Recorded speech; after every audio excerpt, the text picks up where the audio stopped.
Komisioni i Reformës Zgjedhore ka thirrur në seancën dëgjimore përfaqësues të institucioneve kryesore të drejtësisë dhe sigurisë, përfshirë kreun e SPAK-ut, prokurorin e përgjithshëm, drejtuesin e policisë së shtetit dhe kreun e Agjencisë së Inteligjencës Financiare në kuadër të diskutimeve për ndryshime në ligjin elektoral dhe forcimin e luftës kundër krimit zgjedhor. Gjatë seancës, debatet më të forta u shënuan në dëgjesën e përfaqësuesit të strukturës së posaçme antikorrupsion, ku përfaqësuesit të opozitës ngritën një sër pyetjesh edhe për çështjet që janë aktualisht në hetim, duke e politizuar pjesërisht diskutimin institucional. Ti përmbajmë i rendi ditës, ama qepe gojën tani dër. E leken, dulle gojën, se të kam gjuhë fort. Deputetët e opozitës e panë prezencën e Braës si një mundësi për të pyetur për çështjet në hetim që janë pjesë e betejave të tyre. Flitet që në vetëm qarkun e Lezhës janë hedhur 6 milion euro për zgjedhje.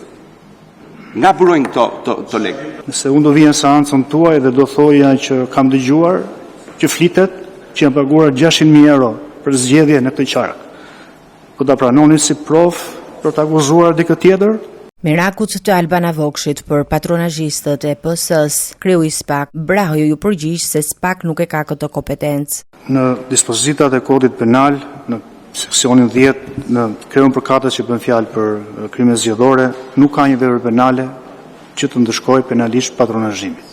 Dhe aq më tepër, kjo vepër penale të jetë në kompetencë të SPAK-ut. Kreu i SPAK-ut paraqiti një sër rekomandimesh konkrete për ndryshime në kodin penal, duke theksuar nevojën për rishikimin e politikës së dënimeve për veprat penale që lidhen me krimin zgjedhor. Një nga çështjet që mund të vlerësohen në kuadër të reformës është rishikimi i politikës penale, si në raport me masën e dënimit, ashtu në raport me profilin dhe rolin e autorit në skemën e korrupsionit zgjedhor. Ky rishikim nuk duhet të jetë as i përgjithshëm dhe as mekanik. Ai duhet të diferencojë zgjedhësin, përfaqësues të subjekteve politike, kandidatin, zyrtarin e lartë apo në postin civil.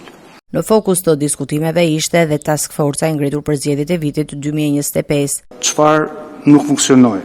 Unë e thash edhe më përpara. Ishte një përpjekje e parë, ishte eksperjenca e parë e SPAK-ut.